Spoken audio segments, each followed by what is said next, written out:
तो यहाँ पे हमने लगवा लिया है जियो एयर फाइबर और आज की इस वीडियो में मैं आपसे डिटेल में बात करने वाला हूँ कि जियो एयर फाइबर के साथ आपको क्या क्या डिवाइसेस मिलती हैं, उसके अंदर क्या इंस्टॉलेशन की प्रोसेस रहती है और इंटरनेट स्पीड और पिंग आपको कैसी देखने को मिलती है। और सबसे एंड में यहाँ पे मैं आपसे बात करने वाला हूँ कि क्या क्या प्रॉब्लम्स है जियो एयर फाइबर के साथ। तो इस वीडियो को आप एंड तक जरूर देखिएगा क्योंकि ये वीडियो बहुत ही इंटरेस्टिंग रहने वाली है। तो यहाँ पे सबसे पहले अगर मैं आपसे डिवाइसेस के बारे में बात करूँ तो यहाँ पे आपको 3 डिवाइसेस देखने को मिलते हैं। एक है आपका सबसे पहले जियो की आउटडोर यूनिट, जहां से आपको यहाँ पे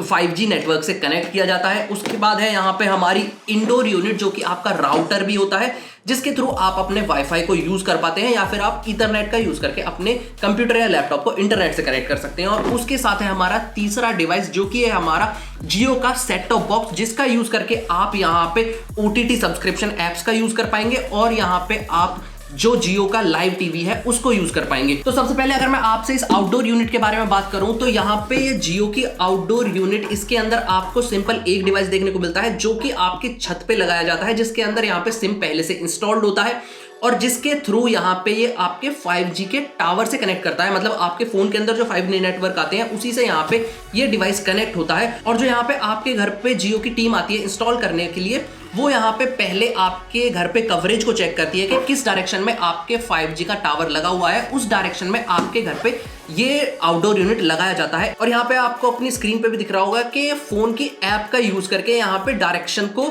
मैनेज किया जाता है। मतलब किस डायरेक्शन में से अच्छे नेटवर्क आ रहे हैं उससे यहाँ पे डायरेक्शन को अलाइन कर दिया जाता है आपकी आउटडोर यूनिट को। और उसके बाद आती है हमारी ये इंडोर यूनिट। इसके अंदर यहाँ पे आपको अपना नॉर्मल राउटर देखने को मिलता है, एक आपकी पावर ब्रिक जो कि आपकी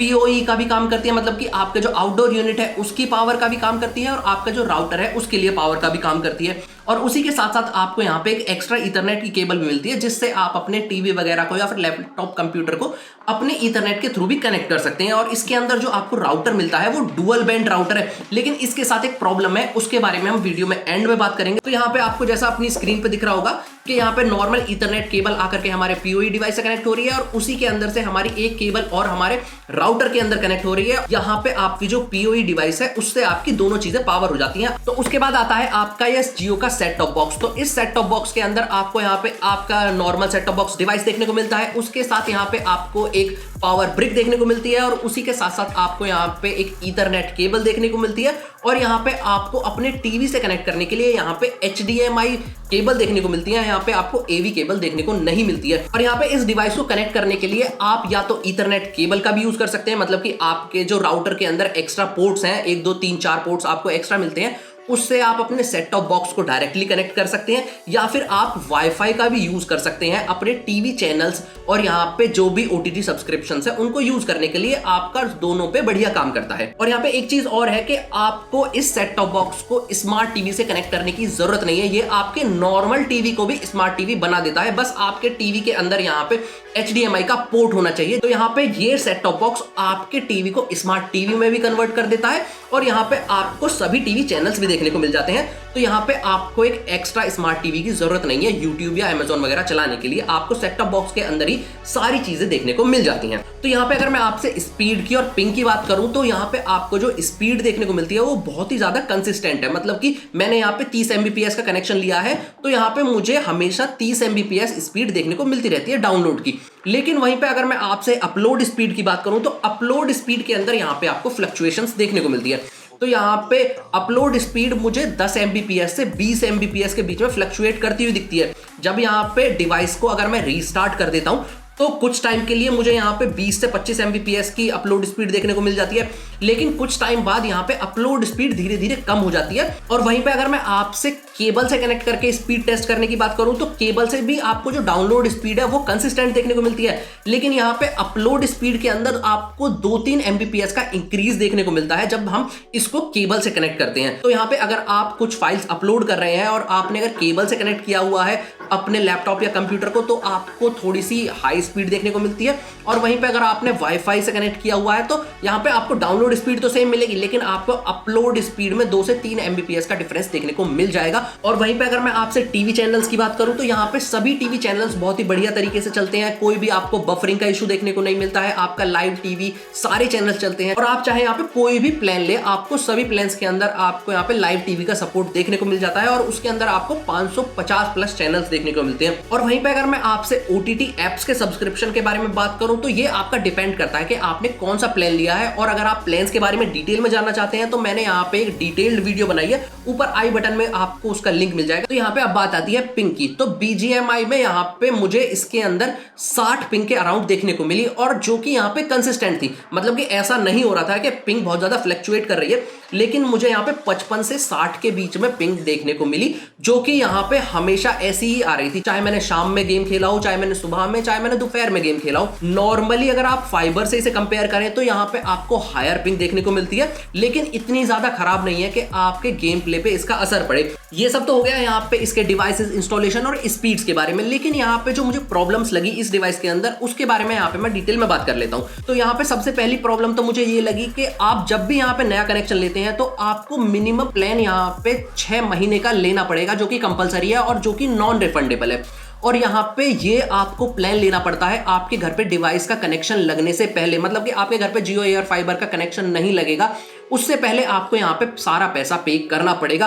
और जब भी आप नए कनेक्शन के लिए अप्लाई करेंगे उसके बाद आपके घर पे जियो टीम आएगी और वो आपके घर पे आके एक सर्वे करेगी, जहां पे वो चेक करेंगे कि आपके यहाँ पे 5G की कवरेज है या नहीं। उसके बाद यहाँ पे वो आपके डॉक्यूमेंट्स लेंगे वेरिफिकेशन के लिए, जैसे आपका यहाँ पे आधार कार्ड हो गया और आपका फोन नंबर के ऊपर OTP आएगा, उसके थ्रू आप यहाँ पे रजिस्टर कर देंगे और आपको यहाँ पे मिनिमम 6 महीने का प्लान लेना पड़ेगा, जो कि कंपलसरी है और जो कि नॉन रिफंडेबल है। मतलब कि आपके घर पे अगर 2 दिन बाद इंटरनेट नहीं चलता है या फिर डिवाइस काम नहीं करती है तो यहाँ पे वो डिवाइसेस को रिपेयर करके जाएंगे या फिर आपके घर पे कोई भी रिपेयर वगैरह कर देंगे, आपके कनेक्शन को नहीं खत्म करेंगे और आपको कोई पैसा वापस नहीं देंगे। और सेकंड प्रॉब्लम जो मुझे लगी यहाँ पे जियो एयर फाइबर के अंदर वो है आपकी स्पीड और लेटेंसी को लेकर के। जब आपके यहाँ पे मौसम खराब होता है, मतलब कि अगर यहाँ पे आपके घर पे मौसम थोड़ा बहुत खराब है, जैसे आंधी चल रही है या फिर आपके घर पे बारिश हो रही है, तो आपको लेटेंसी और स्पीड के अंदर थोड़ा सा चेंजेस देखने को मिलते हैं। और यहाँ पे अगर आप शाम के टाइम में 8 से 9 बजे के बीच में इंटरनेट को यूज कर रहे हैं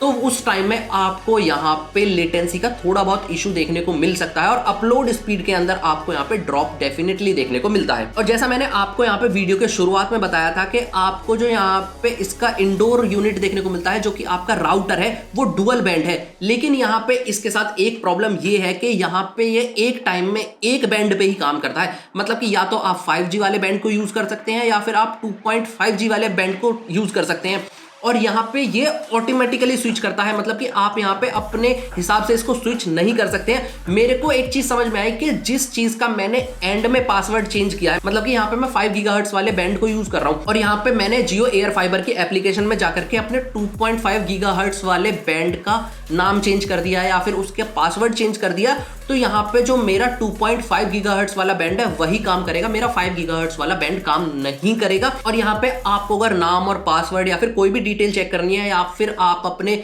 डिवाइसेस के स्टेटस को चेक करना चाहते हैं तो वो आप माईजियो एप्लीकेशन के थ्रू ही कर पाएंगे। लेकिन यहाँ पे आपको जो 2.5 गीगाहर्ट्ज के अंदर रेंज देखने को मिलती है वो बहुत ही कमाल की है, मतलब कि आपका जो नॉर्मल राउटर आपको देखने को मिलता है आपके डीलिंक वगैरह टेंडा का, उससे आपको ज्यादा रेंज देखने को मिलती है इस जियो एयर फाइबर के अंदर। और यहाँ पे इसके अंदर एक प्रॉब्लम और है, नॉर्मल यूजर्स के लिए वो प्रॉब्लम तो नहीं है, लेकिन अगर आप कोई छोटा मोटा बिजनेस रन करते हैं जहां पे आपको ज्यादा डेटा की नीड है, उसके अंदर यहाँ पे आपको थोड़ी बहुत प्रॉब्लम हो सकती है, क्योंकि यहाँ पे आपको जो डेटा लिमिट देखने को मिलती है वो 1000 GB मिलती है। नॉर्मली जो हमको फाइबर कनेक्शन मिलता है या फिर आपको जो इंटरनेट कनेक्शन मिलता है उसके अंदर यहाँ पे आपको 3300 GB डेटा लिमिट देखने को मिलती है, लेकिन वहीं पे जो एयर फाइबर है, चाहे वो जियो का हो या एयरटेल को, दोनों के अंदर ही आपको 1000 GB की डेटा लिमिट देखने को मिलती है। हालांकि इसके अंदर आपको डेटा बूस्टर्स के भी प्लान मिल जाते हैं जहां पे आप अपने डेटा को इंक्रीज कर सकते हैं। तो वहीं पे अगर मैं आपसे अपने पर्सनल ओपिनियन शेयर करूं जियो एयर फाइबर को लेकर के, तो ये आपका लास्ट ऑप्शन होना चाहिए। अगर आपके यहाँ पे किसी भी तरीके का ऑप्टिकल फाइबर का कनेक्शन अवेलेबल है